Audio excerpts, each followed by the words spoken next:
28 маусым баспасөз күні. Бұл күнді бүкіл Қазақстан журналистері өзінің төл мерекесі есебінде мейрамдайды. Бүгінгі күнгі ақпарат құралдары демократияның бүгінгі күнгі нәрінен сусындап, егемендіктің еншісіне тиген үлесті пайдаланып, еліміздің ертеңін, келешегін жақындатуға сүбелі үлес қосуда.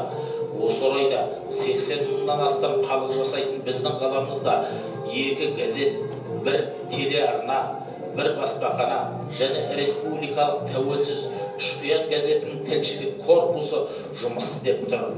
Енді осы еңбек ұжымдарының қала еңбеккерлері арасында елбасымыз бен республика үкіметінің алып барып жатқан саясатын халық бұқара арасында қалай насихатталып жатқандығы жөніндегі арнайы дайындалған репортажды сіздердің назарларыңызға ұсынамыз.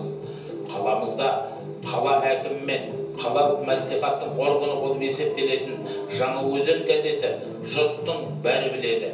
Оның бүгінгі істеп жатқан жұмысы, оқырмандарға тигізіп жатқан пайдасы, алда тұрған міндеттерін сұрағанымызда, оның бас редакторы бізге былайша жауап берді. Біздің Жаңаөзен газеті өздеріңізге мәлім, 90 жылы мемлекеттік деңгейде Жаңаөзен газеті редакциясы болып, қала халқының ұсыныс тілегі бойынша жарық көрген болатын. Осыған дейін жазып біздің Жаңаөзен қаласында алғашқы 68 жылғы Өзен ауданы болып құрылған кезде жаңарған Маңғыстау дейтін газет болды. 73 жылы Маңғышлақ облысының құрылуына байланысты біздің барлық қызметкерлеріміз облыстық газетке қарай ауысып, біздің базамыздан сол облыстық қазақ газеті дүниеге келді. Сондықтан қалалық газет жабылып қалды, облыстық қазақ газеті өзінің басылымын бастаған, бүгінгі дейін сол жалғасып келе жатыр. Көп жылдар бойына қалада бұқаралық ақпарат құралдары, соның ішінде мына газет болмауы көпшілікті сол өздерінің күнделікті жаңалық хабарларынан тыс қалдырды. Осыған байланысты сұрап өтініштері бойынша сол 90 жылы республикалық деңгейде үкімет алдына мәселелер қойылып, қалалық Жаңаөзен газетінің редакциясы дүниеге келді. Ал осы жылғы мамыр айында біздің газетімізде құрылымдық өзгеріс болды. Бұл өзгеріс Маңғыстау облысы әкімінің шешімі бойынша мемлекеттік коммуналдық кәсіпорын болып өзгерді. Осыған байланысты қазір біздің газетіміздің аталуы Жаңаөзен газеті мемлекеттік коммуналдық кәсіпорны. Бұл негізінде осы Жаңаөзен қаласы әкімиятының қолдауымен шығарылады. Біздің негізгі басқа демеушіміз осы қалалық әкімият болып есептеледі. Міне осыған байланысты біздің басты алға қойып отқан жоспарымыз, басты бағытымыз осы біздің қаламыздағы болып жатқан өзгерістерді, қаламыздағы болып жатқан жаңалықтарды, сонымен қатар республика деңгейінде болып жатқан жаңалықтарға байланысты қаламызда істеліп жатқан шараларды көпшілікке тарату. Біздің газетіміздің ең басты тірегі мұнайшылар. Сондықтан да біздер газетіміздің әрбір санында мұнайшылар өмірін, кәсіпшіліктердегі өзгерістерді, жаңалықтарды, жеке адамдардың еңбекке көзқарасын, міне осы мәселелерді әдейі жариялап отырамыз. Осыған байланысты біздер Қазақстанның 2030 жылдарға арналған стратегиялық бағдарламасы бойынша әдейі жоспар жасақталып, сол жоспарда түрлі бағыттар, тараулар көрсетілген. Осыған байланысты соған сәйкес мамандардың пікірлерін ұйымдастыру.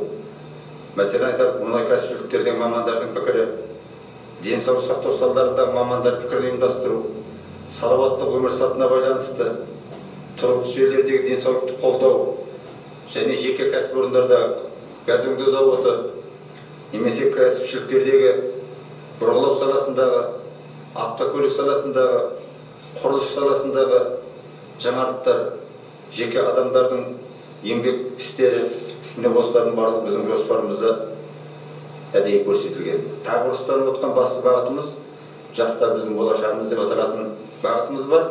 Міне осыған қаламыздағы оқу орындарының, мектептердің алдын қатарлы педагогтары және сондағы істеліп жатқан жұмыстар, балаларымыздың бүгінгі патриоттық тәрбие беру бағытындағы іс-әрекеттері, мектепте осыған байланысты істеліп жатқан жұмыстар, тәрбиелік шаралар мәселесі. Енді қазіргі кездегі біздің қаламыз бойынша қалыптасып келе жатыр тіл мәселесі, ана тілімізді дамыту. Міне осыған байланысты қаламызда көптеген мамандардың пікірлерін ұйымдастыру. Тағы бір қолға алынып отқан мәселе, соңғы кездегі егемендік алған кездегі бір үлкен қол жеткен табысымыз, ол имандылық, ар-ождан мәселелері. Міне осында да көптеген азаматтардың, діни қызметкерлердің пікірлерін біз газетімізге үнемі жариялап келе жатырмыз. Енді мұнай өндіру саласындағы мамандар, олардың басшылары, жеке мамандардың ой пікірлері, коммуналдық қызмет саласындағы көрнекі үгіт, тұрғылықты жерлердегі ардагерлер және ардагерлермен кездесу, құқық қорғау мәселелері де біздің газетіміздің басты тақырыбы болып есептеледі. Әлеуметтік қорғау мәселелерінде біз сол саладағы мамандардың пікірін жиі жариялап, әлеуметтік мәселелерге қандай жеңілдіктер болып жатыр, міне осы біз әдейі газет бетінде жариялап келе жатырмыз. Соның ішінде зейнетақы мен жәрдемақыны көтеру мәселелері, зейнеткерлердің жеке пікірлері, ұйымдасқан қылмыспен қарсы күрес, кәсіпкерлер, сосын прокурорлық қадағалау, құқық қорғау органдарының материалдар біздің газетімізде соңғы кезде жоспар бойынша жақсы дамып келе жатыр, жазылып келе жатыр. Келесі бір мәселе, Назарбаевтың, Қазақстан Республикасы президентінің 2004 жылға арналған жолдауын насихаттау. Бұл бағытта да біз әдейі жоспар жасақтадық. Осы бойынша біздің қаламызда ол үгіт бағытындағы топтар жұмыс жасап жатыр. Солардың еңбектерін және осы жолдауды насихаттау бағытында жеке үй шаруасындағы адамдардан бастап мекеме басшыларының, қатардағы қызметкерлердің, зейнеткерлердің, ардагерлердің, батыр аналардың, қайсыбір кезеңдерде студенттердің де пікірлерін біз газетімізге жариялап отырмыз. Мұндағы мақсат біздің негізгі саяси бағытымыз осы ел жолдауын, елбасының жолдауын және соған байланысты қандай мүмкіншіліктер бар, қандай жетістіктер бар, қандай табыстарымыз бар осы мәселе. Енді шынын айту керек, біздің газетіміздегі осы көтеріліп отқан мәселелерде кемшілік бағыттарында да азды-көпті материалдар жарық көреді. Бірақ енді біздер сол әдейі жеке адамдардың арына тиерліктей немесе жеке бір кәсіпкерлердің іс-әрекетіндегі мәселелер туралы сынды аз жазып келе жатырмыз. Бұл біздің енді алға қойып отқан басты мақсатымыз сол сын материалдарын көбірек жазу. Осыған байланысты көпшіліктің арасында көбірек болып, қаламызда болып жатқан қолайсыз істерді газет бетінде жариялап, соны болдырмау бағытында жұмыстану. Ал енді мына коммуналдық мәселе жөнінде де жетістіктермен қатар кемшіліктерді біз әдейі көрсетіп жазып келе жатырмыз. Міне негізгі біздің бағытымыз осы екі бағытта негізі жазып келе жатқан. Содан кейінгі бір көтеріп отқан басты мәселеміз ауыл бағдарламасы. Соңғы 3 жылдыққа ауыл бағдарламасы белгіленген. Енді біз ауыл шаруашылығымен айналыспағанмен біздің қала төңірегінде Қызылсай кенті және Теңге кенті бар. Осында да үлкен өзгерістер болып жатыр, жаңалықтар болып жатыр. Міне соны да көрсету біз негізінде жоспарлап отырмыз. Енді 28 маусым біздің республикамыз бойынша баспасөз қызметкерлерінің күні, баспасөз күні деп аталады. Осыған байланысты біздің жаңағы өмірдегі осы болып жатқан оқиғаларды, қаламызда болып жатқан жаңалықтарды көрсету біздің қызметкерлеріміздің басты міндеті. Енді қызметкерлеріміз туралы айтқанда, қалалық газеттегі шығармашылық топқа айналысатын адамдардың барлығы да, азаматтардың барлығы да жоғары білімді, университеттік білімдері бар. Көпшіліктерінің 20-30 жылдық осы саладағы стажы бар. Қай мәселені қандай тақырыпты жазамын десе де олардың қолдарынан жұмыс келеді. Сондықтан кадр мәселесі жөнінде бізде қиындық жоқ. Оған сенімдіміз. Қолдарына келетін азаматтар. Айталық, Қалалы Жаңаөзен газеті редакторының орынбасары Айдарбай көптеген осы біздің өміріміз туралы, қала өмірі туралы материалдармен көзге түсіп келе жатқан бір жаңа жазушы. Содан кейінгі Сәрсенова Айжан деген қарындасымыз бар. О да ұзақ жылдар бойына әртүрлі деңгейде газеттерде жұмыс жасап, сол көпшілікпенен газеттің арасында байланысты қалай жалғастыру керек, бұл сұрадағы маман. Яғни осыған байланысты біздер облыстық газеттің қызметкері Закария Исеоловты да пайдалы материалдарын әдейі беріп тұрмыз. Яғни біздің газетімізде тағы бір қызметкеріміз Қабыштай Жәкенов деген азамат.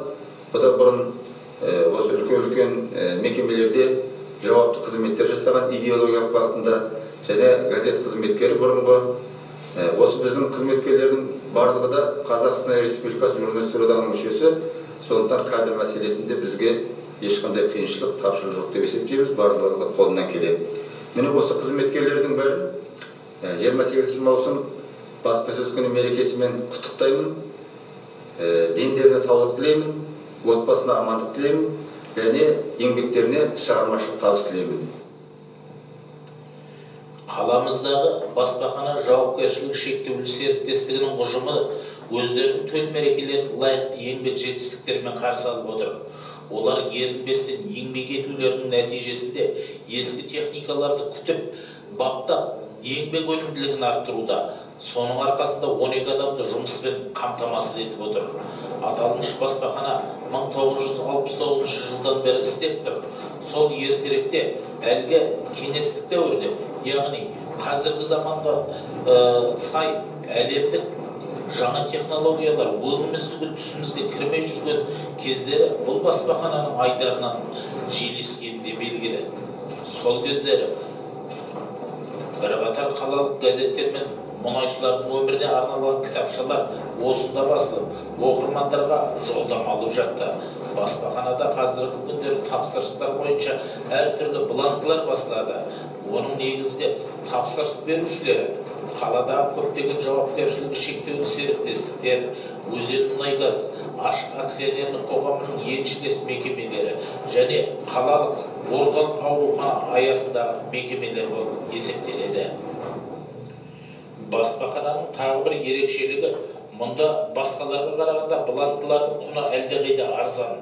Мысалы, үш фактураның 1000 данасы 2857 теңге, тәбілдің 1000 данасы екі жағда басылғандықтан 8300 теңге, жолдама бланкісінің 1000 данасы 4771 теңге.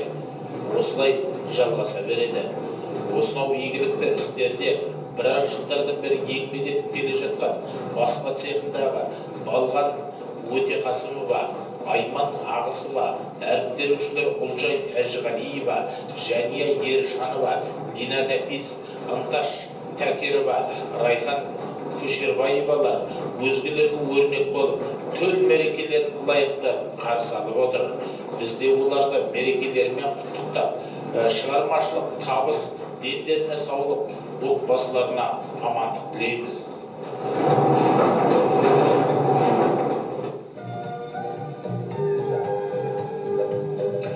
Кемшілікті жасқан бастан бетке айтатын республикалық тәуелсіз басылымдардың бірі үш қиян газеті екені баршаға белгілі. Газет бетінде халықтың мұң-зары, қазақ тілінің келешегі туралы толғаныстар жиі жарияланады. Осы материал дайындалып жатқан сәтте, осы газеттің бас редакторының орынбасары Мұрат Жетекбай мен қаламыздағы меншікті тілшісі Бейбігүл Бөбекбай келіп құттықтады. Өлкемізден шыққанына 3 жыл болған үш қиян газетінің қазір әрбір отбасының сүйікті басылымына айналғаны сөзсіз.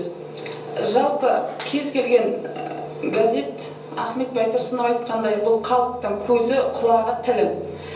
Газетіне қарап, біз қоғам қалай дамып бара жатырғанына баға бере аламыз. Айталық, бізде қазір мынандай проблема бар. сөздің шынын айту керек, қоғамдағы әрбір мекеме, әрбір шенеунік орыс тілді басылымдардың пікірімен, орыс тілді басылымдардың сөзіне мән беріп, солармен санасады. Ал қазақ тілді журналистер қазіргі кезде егемендік алғанымызға 10 жыл болғанына байланысты қоғамда 4-ші билік иесі болуға тырысуда деп айтуға болады. Мысалы, кез келген орыс тілді журналистке ақша төлейтін болса, ол ұлттық мүддеге аса мән бермей, кез келген материалды жазып, сенсация қуалап кетушілік бар. Ал қазақ журналистері кез келген материалды жазатын кезде оған ұлттық мүдде тұрғысынан келіп қарайды. Мысалы, Үш қиын газетін алатын болсақ, Үш қиын газетінің мәні сол, ол тәуелсіз газет болғандықтан осындағы Маңғыстау облысына қатысты кез келген мәселеге, жалпы Маңғыстау облысы емес республикаға қатысты кез келген мәселеге өзінің үнін қосады. Яғни Қазақстан Республикасының үкіметі Маңғыстау облысында осындай газеттің шығатындығына, ондағы керемет адамдардың, мысалы айталық, осындағы Беткүстар, Сабыр Адай, Светқали Нұржан басшылық жасап отырған газеттің бүкіл халықтың атынан халықтық рух, халықтық үн болып естілуі біздің әрқайсымызға мақтаныш деп ойлаймын. Қаламызды алатын болсақ та қазір Жаңаөзен қалалық Жаңаөзен газеті немесе Маңғыстау телеарнасының филиалы осында жылт еткен жаңалықты беруге тырысып жүрген, немесе Сәт жарнама газетін алуға болады. Әрбір журналист бұл халықтың өкілі, халықтың үні. Мысалы, қаламызда бірнеше журналистер бар еңбек жасап жүрген. Атап айтатын болсақ, Мұратбай Ұлықпанов, Маусымжан Диханбаева, Балтабай Болғанов, Айжан Сәрсенова, Қыдырқан Исболаев, Закария Исағұлов, Қабыштай Жәкенов сияқты азаматтар осы қазақ журналистикасының дамуына өз үлестерін қосуда. Енді осы мүмкіншілікті пайдалана отырып, мен өзіміздің төл мерекеміз журналистердің 28 маусым мерекесімен құттықтай отыр, оларға шығармашылық табыс, әрқашанда ұлттық мүддеден сөйлеп, қазақ сияқты аз халықтың проблемасын қозғап, өз биігінен көріне беруге тілектестік білдіремін.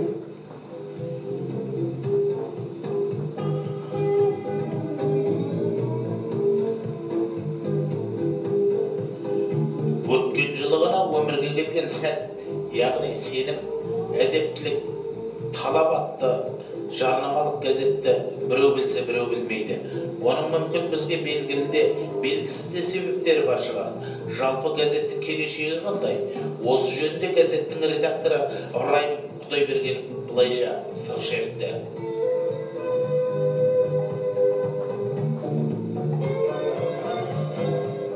Біздің қаламызда, Жаңаөзен қаласында жаңадан дейміз ғой, енді бір жылдан асып бара жатыр. Былтыр апрельден бастап қалалық ақпараттық жарнамалық Сәт деген газетті шығарып бастадық.